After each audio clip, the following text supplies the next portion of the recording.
Welcome back to the RawForm Report. I am your host, Jake, here with my co-host, DJ, once again, and we got a special episode for y'all. This is going to be our Super Bowl preview episode. So this episode is mostly going to cover the Super Bowl, our takeaways, stats, what we think is going to happen, predictions, money lines, the odds, what's all going on there, because we finally made it. It's a good thing and a bad thing. Football's coming to an end, but we reached the Super Bowl, people. Another successful season for some and not so successful for others. But we got a few other things we're going to talk about too. We got our dumpster fire diaries, and we have another Mount Rushmore of sports what-ifs. So things that if they went differently, how would that have changed the sport? So starting us off, we're going to go into our Super Bowl predictions. So we're finally there. Everyone's in San Francisco. We got the New England Patriots, Seattle Seahawks. Rematch from a while ago, actually, now thinking about it. Teams totally different. This is a new era. Both teams completely new. Besides no one. Everyone's new there. So starting us off, who do we think is going to win? We're going to start with that, and then we'll dig deeper into what we got and why. For me, I think the Patriots are going to pull it out, to be honest. They have their hiccups, but so do the Seahawks. I think the Patriots are going to be able to pull it out in the end. I think it's going to be a close game overall. I don't know if it's going to be a high-scoring shootout or close, low-score 10-7 type deal. But what do you think we have coming up here this Sunday? I think the Seahawks are going to take it. As we'll get into a little bit here later, the stats and everything favor them in general.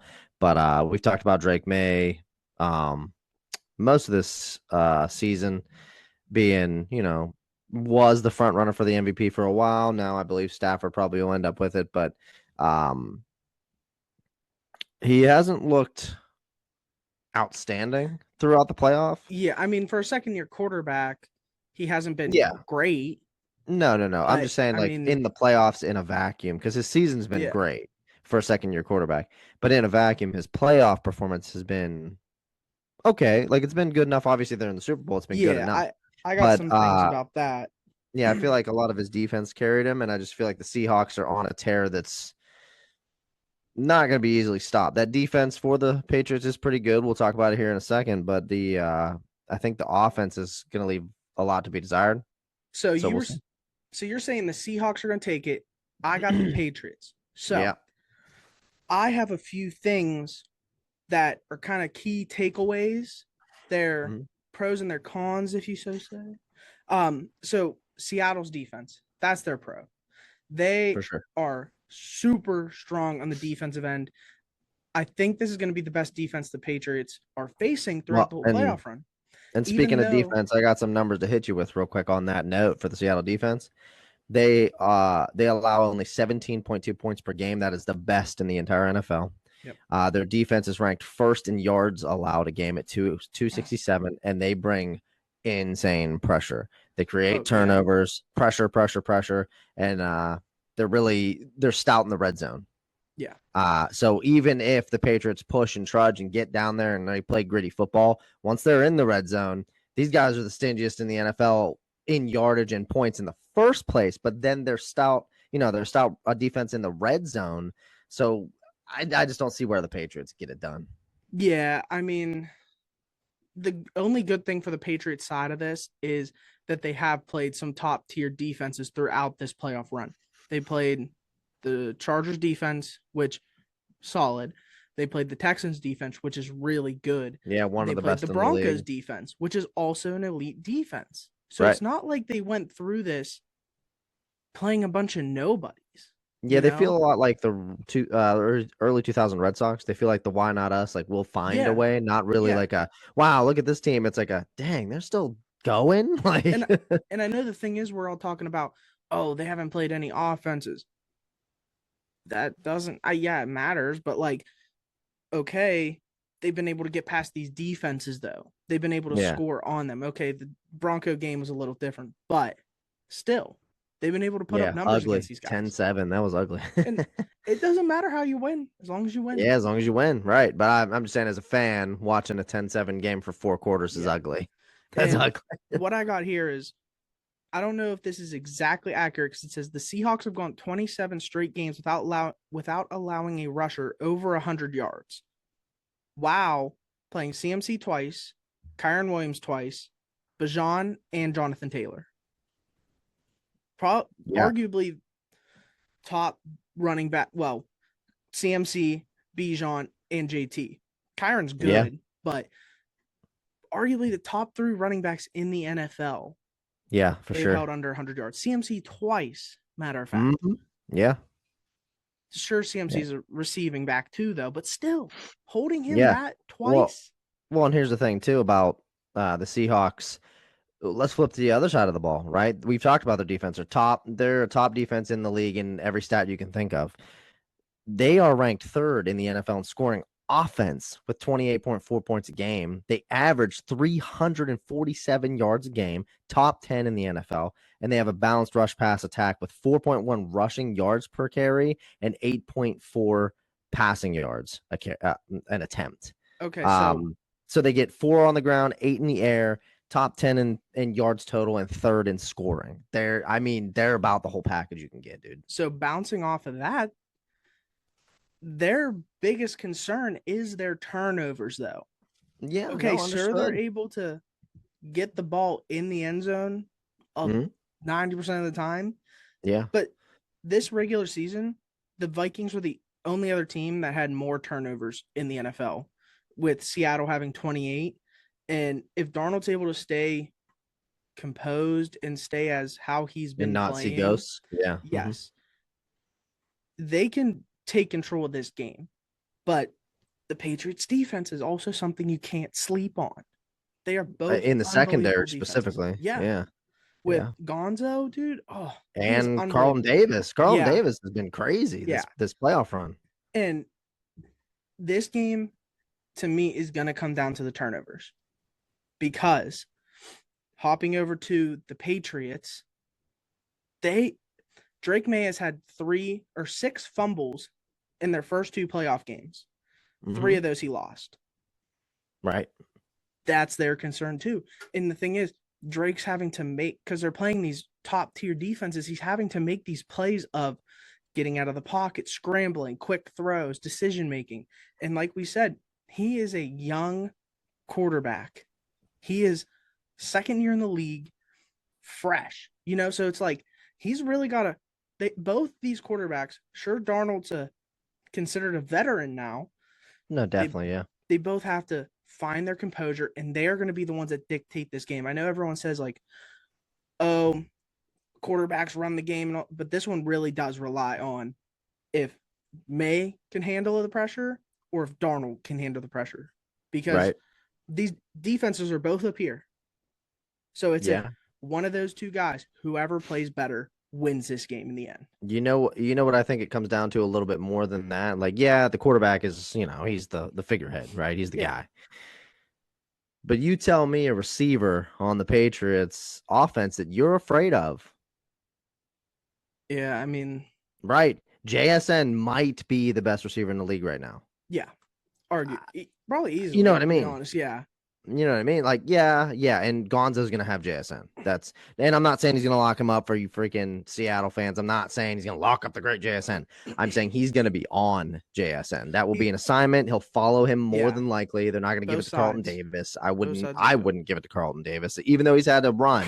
He's been on fire in the playoffs. Your CB1 needs to be on that dude. Because the thing is, if you put Davis on JSN, you're going to have to pull a safety over. And that opens up that whole other side of the field. You're going to have Gonzo jumping both sides of the ball or both sides of the field to cover him. But I guess you could go all out, right? You could go and do everything you can to stop JSN, because Cooper Kupp is not the triple crown guy anymore. He's not that dude. And that's the thing. He's good enough, though. He is a veteran who's been to the freaking Super Bowl. So, to be honest, the Seahawks are kind of JSN and then like guys. When the Patriots are kind of just, they're all guys together. Like Mac, you got Diggs, Booty, like they're all in that same category. While on the Seahawks side, you have JSN and then Cup, right? Because he's not what he used to be, like you just said. So it's a not a big triple crown drop guy off, anymore. you know. So yeah, but I think also with the receiving room there for the Seahawks, the Cooper Cup veteran presence and the I've been at the Super Bowl before presence is going to help like JSN and a Sam Darnold and KW3 type of guys, because on the other side, the Seahawks, or not the Seahawks, the Patriots side, they don't have a dude like that. Yeah, I don't think pretty much anyone's been to the Super Bowl. Right, unless we're missing like a lineman or something that's been from another team, or like a defensive player that can kind of shed some light, but they don't play offense. Yeah, they don't have a like, big player that's been to the Super Bowl that I know. Yeah, you don't have a guy over being like, we got this dude. I've been here before. Yep. Cooper Kupp being for a couple years Super Bowl best MVP receiver, but also for a couple years been the best receiver in football. Yeah. What, 3 years, something like that in a row, around that Triple Crown time frame. So it's not like JSN don't have anybody to lean on, being like, dude, what do I do now? I've been here, you know. Yeah. So I think that'll help too. And what we haven't talked about at all is who's going to get their run game going. Yeah. Which team? Because that opens the field a lot more. It also depends. It's going to depend on what the Patriots do, because they really love Ramondre Stevenson for some reason. Travion Henderson is the more explosive back by a mile. Yep. And then the Seahawks do dumb shit too. They have KW3, who's a phenomenal talent running back, and they use Charbonnet constantly. Well, Charbonnet's hurt. Well, I didn't realize that. Well, that's good for them then, because I think KW3 can pierce the shit out of this Patriots offense or Patriots defense, because the heart and soul of the Patriots defense is that secondary. Yeah. The D line isn't bad. They got Barmore, stuff like that, but they're not I'd shy away from like Gonzo's side maybe, right? But I wouldn't shy away from anybody on the line. Yeah, in that for May, Will Campbell hasn't been playing that great this playoffs, which is crazy. So that tackle position is if you've watched him, he's been moving around a lot more this playoffs than he did the entire regular season, Who's coming off outside on Campbell's side? Is that Uchenna Nwosu? I believe, yeah. Who's pretty, heavy, and then Leonard Williams is in the center. So yeah, taking all that space up. So I mean, it's gonna be a hard day for them linemen, boy. This is probably one of the closest evenly matched teams we've had in a Super Bowl in a while, to be honest. Yeah. Well, it's like I said earlier when I was talking about the stats, right? One of the things that the Seahawks defense does the best is pressure. Yeah.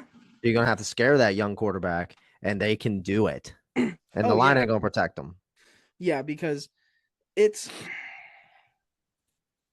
the Drake Kamei is he has the ability to roll out and make these plays, but he's young and messes up a good bit. He gets pressure too quick, and he tries to make the hard throws. And his accuracy is great, but you can't depend on that. No.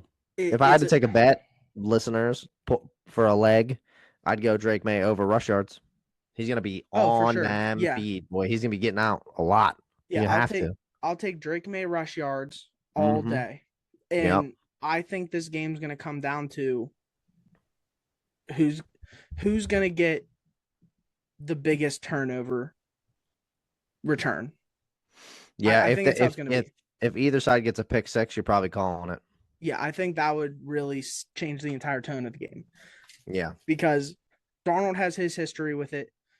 Yeah. May's young. It'll rattle him. So. Well, and then there's the other intangible that we haven't even discussed yet. Coaching. Mike McDonald is a first-year head coach. Well, second-year head coach, right? Yeah. Second-year head coach, and they're in the Super Bowl. Yeah. But what did he do before that? Wasn't he, I think he was Ravens DC maybe, and then he was a college DC or something like that. Something, yeah. Vrabel is a player coach. Granted, he coached the Titans, and that didn't go so well, right, with Tannehill and all that stuff. But it wasn't as a player. It wasn't bad, but I mean, he still had Derrick Henry, right? he had Marcus Mariota, Derrick Henry, Right. Tannehill. Right. So he had some playoff runs. Right. And he was good there, which again is another reason the Titans are a dumpster fire franchise because they're back where they started and Vrabel's in the Super Bowl, but I digress. But Vrabel, as a player coach, he's been here before as a linebacker. Yeah. This isn't his first rodeo. As a coach, yeah, maybe it's a little different. I'm assuming it would be different. I've never played in the NFL. But it's not his first time. The lights aren't too bright for Mike Vrabel. Can they be for Mike McDonald? Maybe.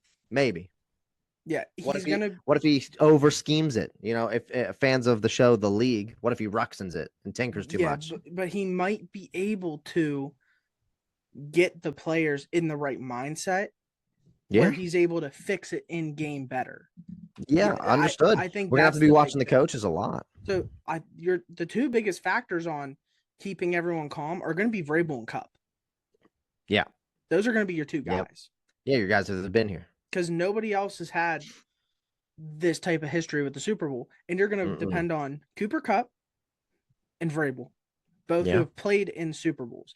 One's a coach, one's a player. Who's going to be able to make the biggest difference on keeping everyone cool, calm when you get that turnover or stopped in the red zone? You know, like who's going to keep everyone ready for the next drive?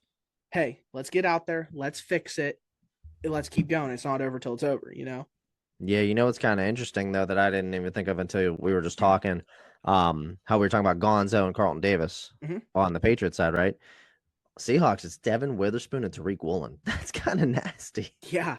Like, I'll take those guys over Gonzo and Carlton Davis because Gonzo is a CB1. Love that dude. Oh, yeah.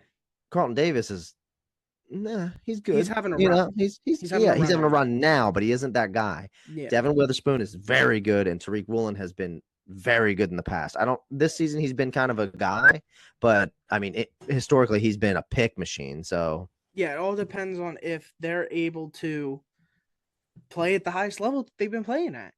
Yeah, you know, like are these guys good? Because a lot of these guys are having just breakout years. You know, so if they're going to be able to keep that level of intensity for one final game, the best of the best. Yeah, I mean, well, if you have to force your guys to be intense for the Super Bowl, they're in the wrong profession. Yeah. You know what I mean? Yeah. So this game, like I said, it's going to be, I think the Patriots are going to take it because I think the Seahawks are going to take it. So I think when we revisit after the Super Bowl, so listeners and watchers, etc., we will not have an episode following the Super Bowl. We'll have one the following week. Yes. Because we got to group ourselves together. So we'll post some videos, but we will have to come back to that. And we're going to give a whole recap on what we think's happening. Because we're going to mark it down right now. We're going to video file it, mark it down, clip it.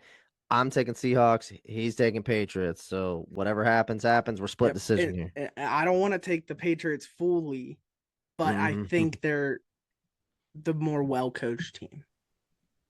That I think in the end, Vrabel's going to be able to get them together. I think Vrabel is the better coach of the two, but I think on the field when it matters and the coach can't be there, I think the Seahawks have the guys to do it in the veteran presence with the Sam Darnold, who, you know, back with the Jets. If you get Jets Sam Darnold, you're screwed. But the thing is, you can't say like, oh, Darnold's never been to a Super Bowl. His career sucked for a long time. This dude knows adversity. Right. But he's also went to the Vikings, and then he had Kevin O'Connell, the quarterback whisperer. Now look at him. He's a freaking Pro Bowler. I got screwed by the Jets. I got thrown away by Minnesota. Like, he has a chip on his shoulder. Yeah. Wasn't he with the Niners? Yeah, for a stint. Yeah, so he had Kyle Shanahan, quarterback whisperer. Kevin O'Connell after that, quarterback whisperer. And now he's over here. Carolina. Yeah, but there's nobody in Carolina. Because nobody's still in Carolina. That's when the Panthers had Baker Mayfield and Sam Darnold. Right. I like Carolina. I think they're one of those teams that you just like root for like a little brother. But there's nobody there. Did Canales get fired? No. Well, they made the playoffs. So congrats, Carolina. I did take them on a money line. They won me some money. Let's go. But we're talking here about Sam Darnold's journey and Sam Darnold post, I guess, Carolina, right? He went to the Niners and he spoke with Shanahan, and then since then he's kind of been like, I figured it out now. So Yeah. I think him and Cooper Kupp being on that field are gonna be able to rally the rest of the guys. Yeah, and we're gonna have a lot more news come out throughout the week. Mm-hmm. We are recording this February 1st, the Sunday before. So there's gonna be things coming throughout the week. Who knows if somebody pulls something, there's gonna be a lot of news coming out about what coaches are thinking. You're gonna have the player interviews. You're gonna have a lot of things to keep your eyes open for that could really kind of tell you what's going to happen with this game, because that happens a lot, to be honest. You watch these press conferences and you can kind of tell what might go down. Right. So in the end, I think the Patriots pull ahead. It's going to be a close game. Seattle's going to come back. It's going to come down to third quarter, late third quarter, early fourth. Someone's going to pull ahead and it's going to stay that way. I don't think we're going to have any buzzer beaters.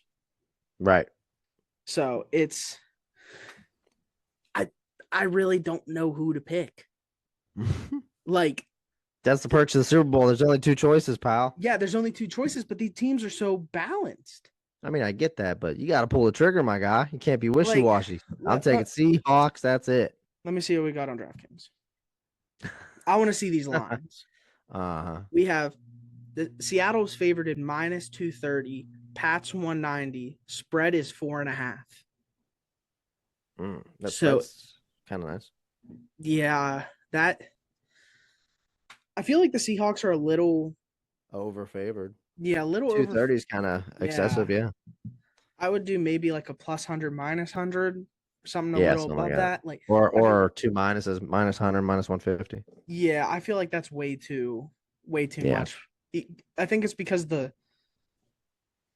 run both of these teams had, Seattle kind of dominated playoffs, and the Patriots kind of snuck by to an extent. Yeah. I mean, especially with that Denver game, everyone's focused on they almost lost to Jade Stidham. No, they almost lost to Denver's defense. Right.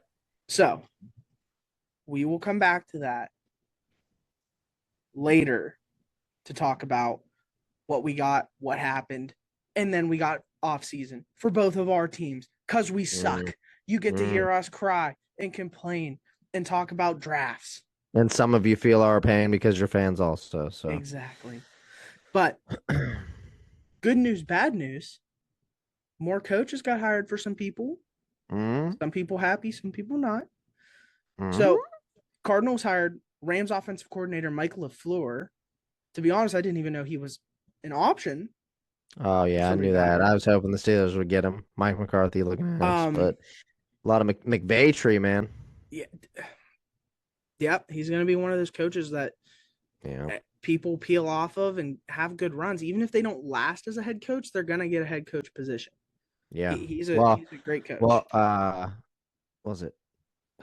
Is it McDaniel? McDaniel was part of his tree, and Liam Cohen's part of his tree. Yeah. Who, the Jags looked great this year, but it's not like this isn't new. McVay does pump out coaches. Yeah, he's got it going over there. Clint Kubiak's expected to sign with the Raiders to become their head coach after the Super Bowl, which lucky guy about to get to pick his quarterback. Possibly get a Super Bowl ring and then go, hey, I'm going to go gamble it all in Vegas on Fernando Mendoza. I'm going to go get Heisman Mendoza. So he's going to be able to right his own ship. And I think that's a great pickup for the Raiders, to be honest. Yeah, oh yeah. You need a young coach. Definitely. Joe Brady became the Bills head coach. I mean, I kind of saw that coming, I'm not going to lie. Yeah, it makes sense. Josh Allen loves Joe Brady also. And I think they really didn't want to hire outside because how close that Bills team was, and still is, to be honest, that when McDermott got fired, everyone was kind of like, whoa, what are we doing here? But I think Brady was that key to be like, hey, sure Sean's gone, but we're promoting our guy here. Like Right. we're still keeping the organization pretty close. And then Cleveland. We got 60-year-old Todd Monken, offensive coordinator from Baltimore. And I know there's a lot of different opinions out there going on right now, but I think it's a good signing. He has never had a head coach opportunity in the NFL. This is his moment. He had a lot of success with the Ravens. And yet, prior with the Georgia Bulldogs. So. Yes, he coached Brock Bowers, Stetson Bennett. Yep. Lamar Jackson, Derrick Henry. Yeah. And everyone, well, they had Lamar and they had Derrick Henry. Okay, the Browns don't not have the pieces. Also, the Ravens this past season had Lamar and Derrick Henry, and see what happened. So he has had his stats were really good. He made the Ravens offense really good the past few years. The Ravens' main issue was their defense, which is crazy to say because the Ravens are supposed to be a staple defense, like us. But the main thing was he was a part of the Browns organization in 2019 with Freddie Kitchens. And apparently he was going to opposing coaches and saying how much a mess the Browns organization was. After Nothing's changed. Before game, he'd be like, "We're a mess. That's it. We're a mess." Good to see nothing's changed. So they're bringing him back into the organization now. So a lot of people are mad about that stuff prior. A lot of people are like, "Oh, I don't know this guy." I mean, yes, there was a lot of other candidates out there that I would have wanted, but Nate Sheelas. Yes, that was the one we really needed. But this, I don't know if it was for the social, but when Shedeur first met Monken was like, "Hey, we tried to get you to Baltimore." Right. So I don't know if that was for the camera, or is he like, "Hey, you're actually my guy," and he's a pass game coordinator. Well, was a pass game coordinator. He was able to make Lamar Jackson throw a football. Lamar can't throw a football good. He made him look good. So Shedeur already has the accuracy deep ball. He has accuracy adjacent, but if he can get him locked in, we have the weapons. Let this man draft an offense. We needed an offensive-minded guy to come in, get our offense right. Our defense was there. And don't even get me started on Jim Schwartz with all that. We hire Monken. He wanted the head coach job, boy. Dude, he told everyone to basically go screw themselves, and he's not coming back. Well, dog, you're under contract. If not, screw him. I'm fine with it. Get rid of him. Give Miles the DC position. I don't care. We needed something to fix this offense. Yes, our defense was great last year, but was it fully him that was able to make this defense that good? I don't know. Because you're going to find out. We've had a decent defense before. So we have more pieces now. Let's get this offensive side squared away. Maybe Schwartz can sit there and go, "You know what? I'm sorry, I was acting a fool, guys. But if not, see ya. Ship him off. Get us a young DC in there." That's fine with me. Because then we brought over the Ravens pass game coordinator with Monken as our offensive coordinator. So it looks like Cleveland might try to throw the ball, which we haven't been able to do in a long, long time.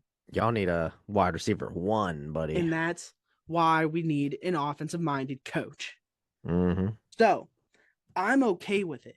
Thing is, at this point in the organization, let him ride. Give the man a chance.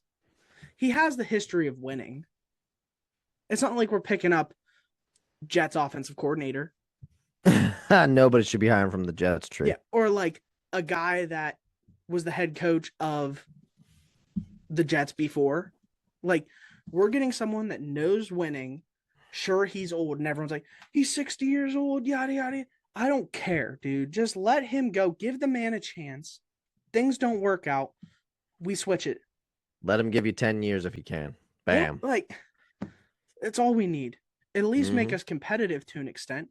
You're coming, Right. and no one wants to come to Cleveland, but I think we're in a prime position.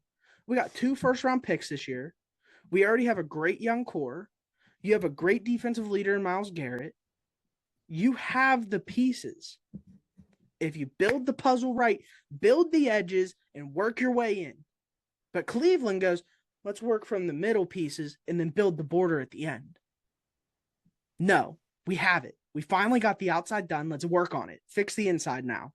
That's it. So hopefully we can have some offense next year. Even if our defense falls off a little bit, I'm fine with that. I mean, you can't have one side of the ball too heavy because that's not going to help you. Yeah, who you telling? Exactly. Because that's how the Texans looked in the playoffs. That was a Defense, lot no of CJ offense. Stroud. I mean, that offense Exactly, but is still, built to win, but Stroud just could not do anything. they're just a complete disaster. And I know a lot of people that listen to this are Browns fans. So Boo. let's give the guy a chance. Okay? Just give him a year or two. And then hopefully, if Shadur does suck, I can tell you guys that I was right. But if not, prove me wrong. Be the best outcome. I was never a Shadur guy. Either way, win-win for me.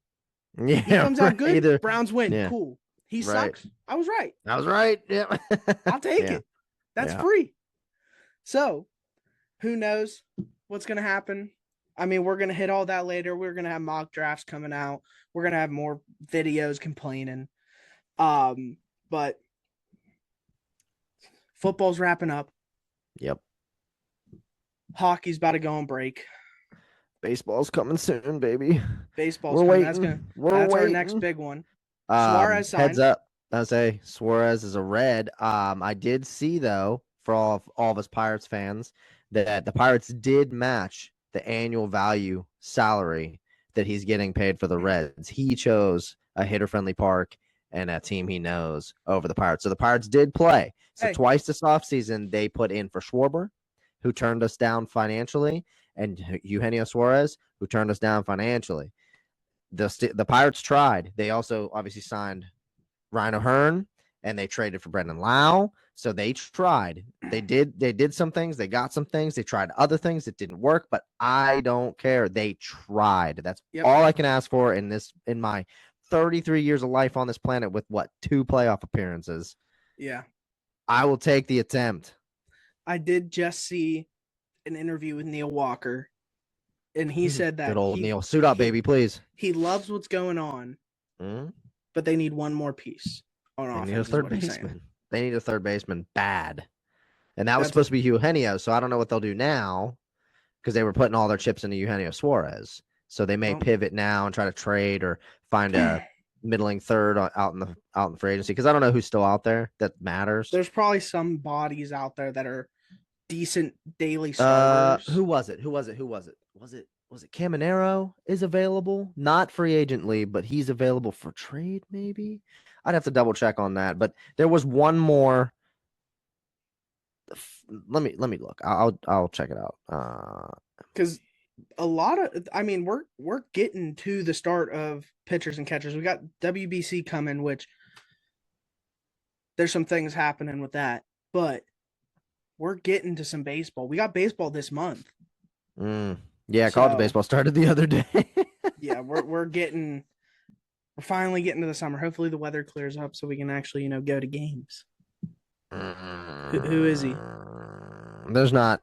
So in the actual free agents, there's not a lot of dudes there after people that have signed, because Bregman's gone, Eugenio's gone, Paul DeJong is still there, but he's not good. Yohan Moncada, still not great. And he signed. Yohan Moncada signed with the Angels anyway on a 1 year. Ibanez is gone, 1 year with the Dodgers. Rojas. Ildemar Vargas, Zach Short. So not a lot of guys out there. But I swear to God, it was Caminero or it was a Ray, but there was somebody out there available. So the Pirates may pivot now and try to get one of those. Or as much as I don't like it, they're gonna have super utility. Man, I'm drawing such a blank right now.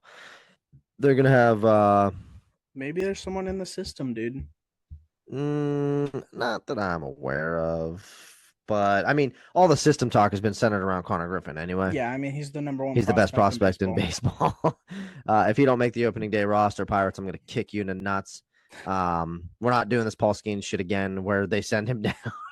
They sent him down to play in the minors, and he blew everybody away. Like, this guy clearly doesn't belong here. He should have been up day one. But I mean, a Cy Young finalist and a Cy Young win later.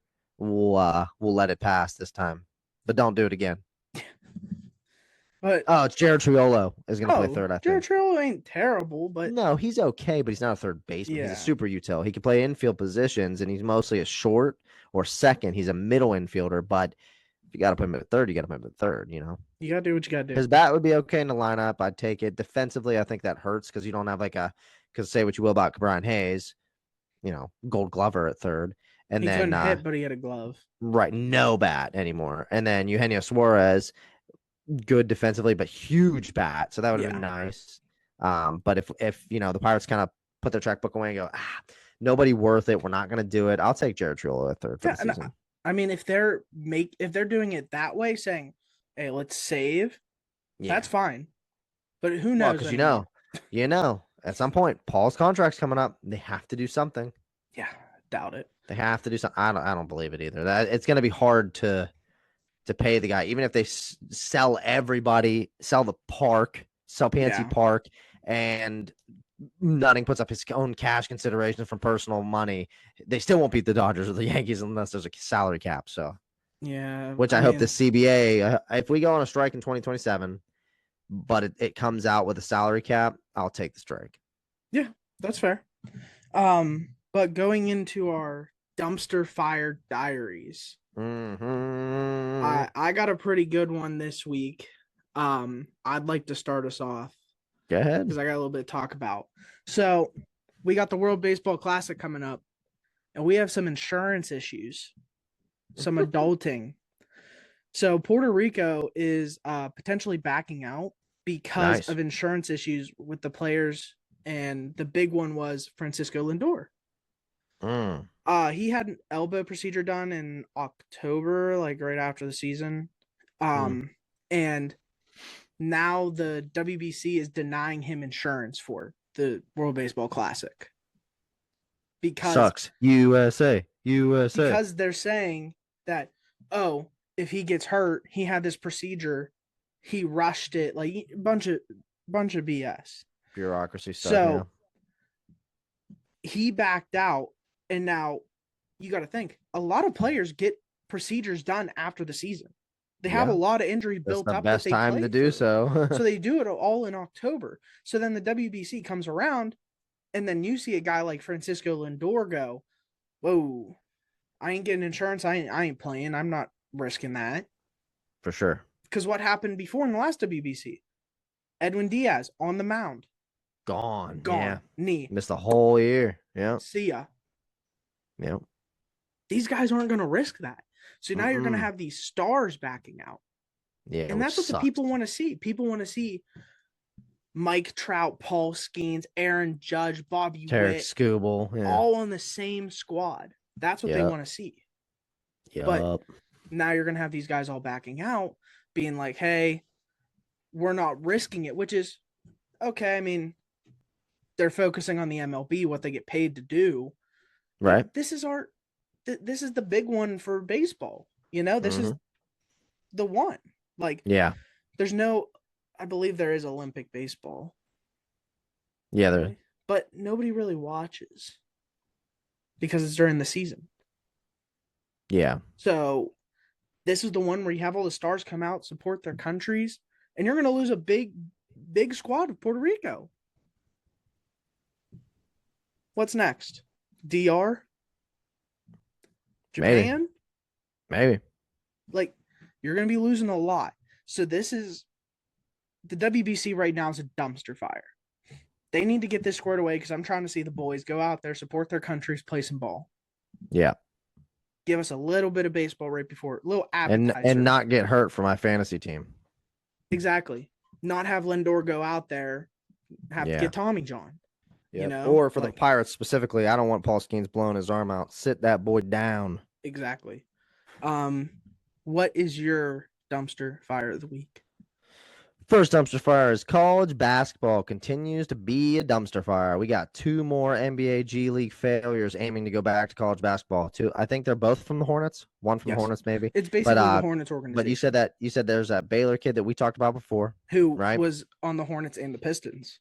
Right. And there's a kid from Alabama that's on Alabama right now that's also getting booed and taunted because he was in the G League. It's ridiculous. NBA and or college basketball, you both need to step in and say, this is enough. This is ridiculous. For sure. If you have played in the pros, your amateur status needs to be revoked. That's how it used to be. I don't know what the loophole is now. I haven't looked into it all like that, but it's whatever it is, it's ridiculous. The only path that I would give you would be possibly European, because they don't have like high school basketball. Like LaMelo did, you mean? No, like Luka.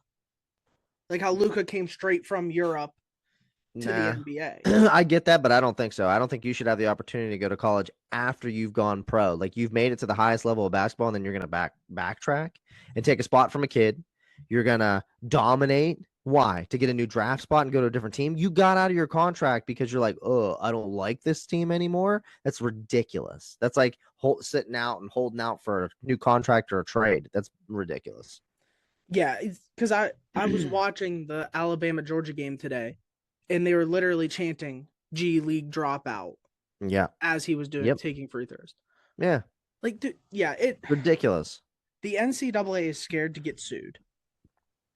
Yeah. Because they lose it all the time. Mm-hmm. So they're just like, you know what? We're not even going to try. Yeah. Do what you want.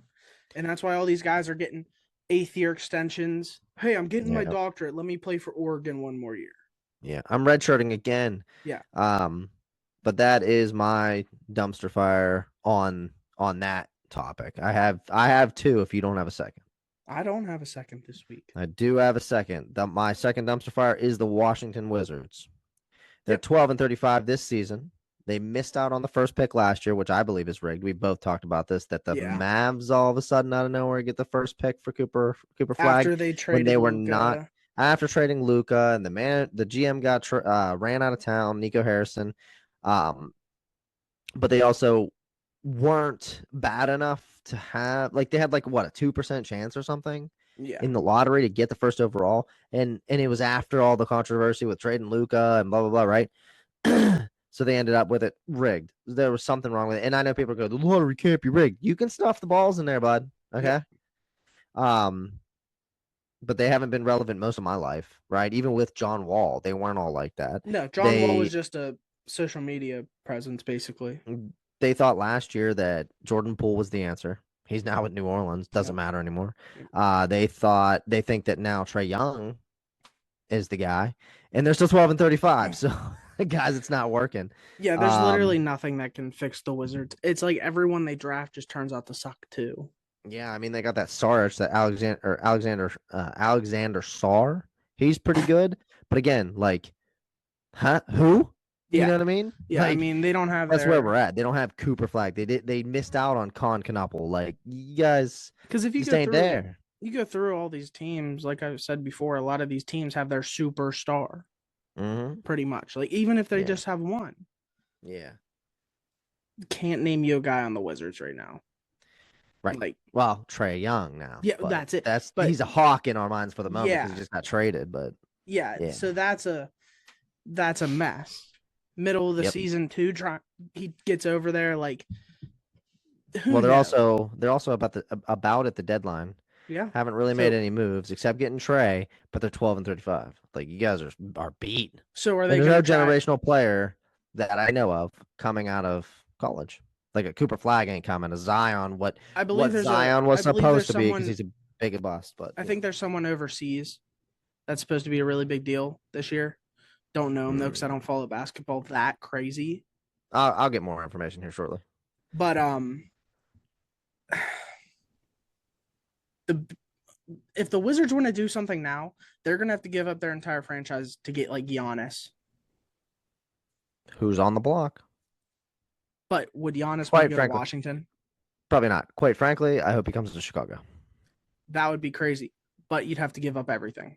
We'd have to give up Matas, and I mean, I would though because we don't have a lot. Like Matas Buzelis is dope, but after that, give him Io, give him Pat Williams. If you have to give Buzelis, do it because he's freaking Giannis Antetokounmpo. Like, give him picks. I don't really care. Just there's nothing on the Bulls right now that I will not give up. Nothing for Giannis. That's completely fair. Our team, our starting five is just a group of guys right now. There is no star. Yeah, if you're a team that's just like, hey, we're here, we're a little competitive. Yeah, I think you make the push for Giannis. I think so, and you give them whatever they want for Giannis. Yeah. Yep. I mean, someone's gonna have to take him, and you better not let him end up at like L.A. or Dallas. I'd be done with basketball if he ended up with L.A. Yeah. Dallas, I'd be kind of stoked about because I like Cooper Flag. I like where they're headed, Klay Thompson, Kyrie, all that, you know. Yeah. But if he ended up in L.A., I'd probably stop watching basketball. Sounds about right. Yeah. But we have another Mount Rushmore this week. Mm-hmm. This one's a big one that if you hang out with a group of guys, you probably get to this topic somehow if it's a long night. Mount Rushmore of what if? What if so-and-so didn't get hurt? What if so-and-so won this championship? What if so-and-so didn't get traded? What if so-and-so hit that home run? Mm-hmm. Made that catch. What if so-and-so didn't get that DUI? Maybe a teaser? All right, but let's get this going though. I think it's my turn to go first, right? Yeah. All right. I'm gonna take the biggest what if that I'm aware of is what if Derrick Rose didn't blow his knee out? Youngest MVP in league history. He could have probably been one of the top 5 best players ever if he was able to play the way he played that first, the first couple years before the knee. Consistently, boy. I had it written down as what if Derrick Rose sat out that last minute against the 76ers. They were up like 12, I think, with a minute left. Yeah, thanks, Tibbs. And he was in garbage time. Yeah, thanks, Tibbs. What do you got for your back-to-backs? What if Drew Bledsoe never got hurt? What if Tom Brady never got to play? I think that's fire. That's kind of a good one. Because if he's the GOAT, yeah, he got in because someone got hurt. Uh-huh. What? Yeah. That's the big one. And then he took the ball and ran with it. But yep, for sure. What if, as my number 2, the Blazers took MJ instead of Sam Bowie? Dude, I think about this all the time. I'd probably be a fucking Blazers fan. The world would be so different. So crazy. Like, because you got Jordan is larger than life. Not just a player. He's a company. Yeah. Well, here's the thing too. If he got drafted to the Blazers instead of Sam Bowie, Jordan never has Phil Jackson. Never has Pippen. Triangle offense is never created. Don't know what happens. Which brings me to my next pick. Stays with the Pistons? Which brings me to my next pick. They line right up. What if Len Bias didn't die? Ooh. That's a fire pick. That's fire. I'm saying, is Len Bias Michael Jordan because Jordan plays for the Trailblazers? Yeah. The whole world's different. We have bias shoes. We're all rocking biases. We're rocking Len 5s. Len 12s. You know what I'm saying? The whole world's different. I'm a freaking Trailblazers fan, not a Chicago Bulls fan. Imagine everybody had Blazers jerseys. Up is down, left is right. Yeah, dude. Yeah. 32, not 23. It's crazy. Crazy. Crazy. The only thing that would be the same would be the Carolinas. Yeah. Yeah. What if he went to Duke and not Carolina? No, we're not. No, that's not even entertaining. So I get back to back though, right? Yeah. Yeah. So my next This is your one. last. No, This is your three. I had one. Yes. This is 2, 3. Yeah. Yep. This is my 3. I say, what if Babe was never traded from the Sox and created the curse? That was a big one that I wanted, Mm, but I was like, is that it fun? is. That's a big one though. Well, I like it. I think it's fun because do the Red Sox become this dumpster fire franchise until the early 2000s? Yeah. And the curse lives forever? Does that ever You know? happen? Is there ever a curse? Are they the Yankees instead of the Red Sox at this point? Are they the guys that, Yeah. just continue to Steinbrenner? Do the Yankees become the biggest sports team in the world? And one of the most hated? Because sure, yeah, a bunch of people wear Red Sox hats and stuff. Yeah. But would everyone be repping the Yankees gear? Yeah. Does Murderers Row ever happen? Lou Gehrig, DiMaggio, Mantle, yeah, Babe. and Babe. Mm-hmm. Does it ever happen? No, I don't think it does. It's a shorter Murderers Row, maybe, but do all those things come together to happen for those guys to be on the same team? I don't know. Butterfly effect, dude. It's Yeah, this is what we're here for on this podcast, guys. We talk. This is the hot stuff. We give you the news and we talk about like what's happening, but when we get into these, this is the fun stuff for us. This is the stuff that this is what we like. Brain stuff. Big brain stuff, not smooth brain stuff. So I have 2 and you have 1. Yep. What if Tiger Woods never had his injuries and personal issues? I mean, I don't know how much that changes. Only because he'd still win a bunch of Masters and stuff. How many more in between? Yeah, no, I get that, but I'm saying he's still everybody out. He would, but what I'm saying is I don't think it changes his legacy because to most people, he's still the greatest golfer ever. Yeah. Like Jack Nicklaus and Arnold Palmer. Now Scotty Scheffler. Yeah, but they're not Tiger. Like Tiger's the guy, Yeah. Like even casuals are like, yeah, I know who Tiger Woods is. Yeah, you do. I had a lot of these come up basketball. Yeah, there's a lot of good ones in basketball. A lot of good basketball ones, yeah. I have one huge, but do you have one more? Yeah. Okay, you take yours and my last one you're going to feel, so. This one is personal to me. Oh, okay. What if Andrew Luck had an offensive line? Yeah. I mean, he could still be playing right now. He was unbelievable. He could still be playing for the Colts right now. Now he's bald. He's like the GM weird. For Stanford. He's weird. I know that's not something that's like sports altering. Yeah. But no, it would. It would because the Colts wouldn't have fell into obscurity and Rodden and Daniel Jones now, so. Like he was unbelievable. Yeah, he was Peyton 2.0. He was supposed to be. And I know there's a lot of guys that you could do that with. What if RG3 didn't get hurt? What if Johnny Manziel actually tried? What if Drew Brees never got hurt with his shoulder and Phillip Rivers came in and What if? That's what this is about. What if AB never got knocked out by Perfect? The one that hit me is what if Andrew Luck was able to had that offensive line? I do want to go over our honorable mentions when we're done, by the way. Oh, the ones that we didn't get to draft just because they're interesting. But here's my last one. You're going to feel it too. This is one of the worst moments that I can remember in recent memory. What if Jose Fernandez never died? Oh. For the Miami Marlins, superstar pitcher. What if he never died? Do the Marlins become what they are now, where they're just not good, man? Because I think that. Well, I believe that forefronted the Zach Gallen trade because he was. I don't know if you know this or not. He was a Marlin. He's on that roster first.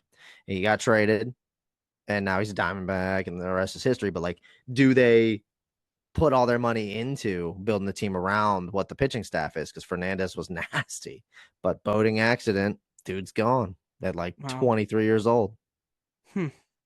Tough. Never think about that. Tough. That's one that I forget about.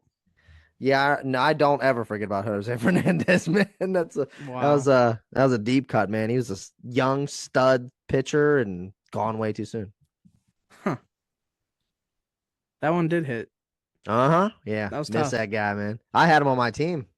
That was unbelievable. That year, I had him on my fantasy team. He was sick and crazy, dude. He's a keeper of mine. He's a franchise cornerstone, man. Yeah, for sure. Unreal. Honorable mentions. Yes, sir. One kind of related to now. What if the Seahawks ran the ball? Dude, I had it on my list too, so kudos. I was like, what if That is one of the biggest what ifs because yeah. they probably win that game. What if the Falcons sealed the game? Well, yeah. What if Tom Brady didn't kick them in the balls for 2 quarters? Yeah. Yeah. What are your honorable mentions that you had lined up? The 2 I have are players. They're what if Bo Jackson never hurt his hip? Yep. I almost which put is that. enormous. And then if you're if you're a college football fan or an ESPN 30 for 30 fan, what if Marcus Dupree never got knocked out? Yeah. The best that never was. What if he never got knocked out cold? What if Mike Tyson never went to prison? What if he never bit Evander Holyfield, you mean? What if Minka didn't blow out Nick Chubb's knee? That ain't it. I'll never forget that. that ain't that it. one hit me. That ain't it. That's for me. That was awful to end on. No. There's others. Chubb's knee. There's others. What if? There's one more I know of. There's a lot what of if the Pirates never traded Garrett Cole? Yeah. Or let him walk away? What if Cole Brennan never died? He wasn't even playing. What you mean? It's sad. It's the same as Ryan Mallett, though. But still, he was like a legend. I mean, yeah, for college football. Best Hawaii quarterback I've ever heard of. That's the only one I know. What if Jameis Winston got LASIK in college and was able to see better? What if Jameis Winston never stole them crab legs? We didn't forget, Jameis. Big one for me was, what if Johnny Manziel actually cared? No, did you see a thing from him recently though? Mm-mm. The quarterback room was cancer over there, in Brownsville in Cleveland. He said that Brian Hoyer thought he was supposed to be the starter, and then they drafted Manziel. So every time that Manziel wouldn't understand something in the quarterback room, Hoyer would always be like, "This again," and he'd never ask another question. So he never got the chance to develop. He also did say in his documentary, they're like, "How much film did you watch?" And he went, "Yeah, I mean, I get that, but I'm also saying like Brian Hoyer thinking he was supposed to be the incumbent. Now it's my turn, and then Manziel come in. Sucks for a rookie." There's a lot like. I know basketball always has those moments with the draft and what if Chris Paul? What if the Hornets kept Kobe? What if the NBA didn't veto the Chris Paul trade to LA? Yeah. Chris Paul was supposed to go to LA with Kobe, and the NBA vetoed it. Yeah. What if Luka stayed at the Hawks? Would the Hawks not be pitiful? What if Luka didn't get traded from the Mavs? Yeah. Fuck you, Nico Harrison. You suck.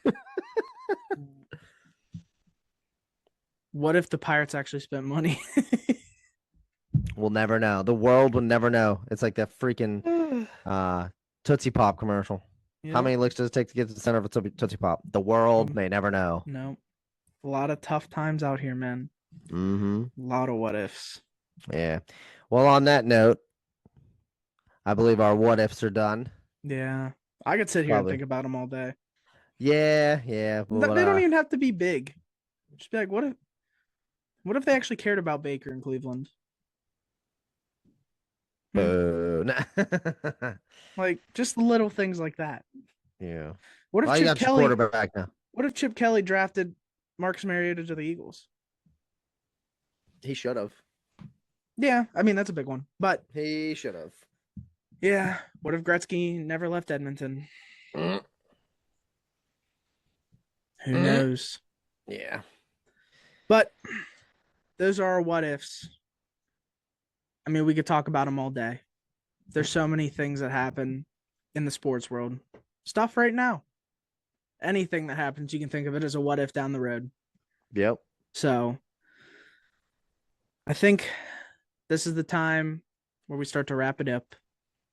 Once again, another episode in the books. Another day for the OG. We got bunch of stuff.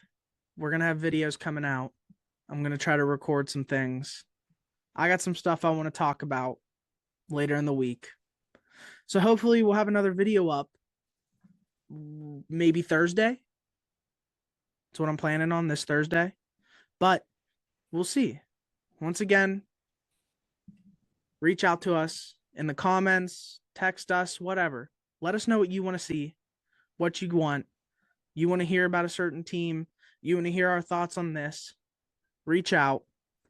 Make sure to like, subscribe, share it to everyone. We're trying to get to 50 subscribers. I want to start doing a morning show on YouTube, live stream. Sit down here, just talk ball.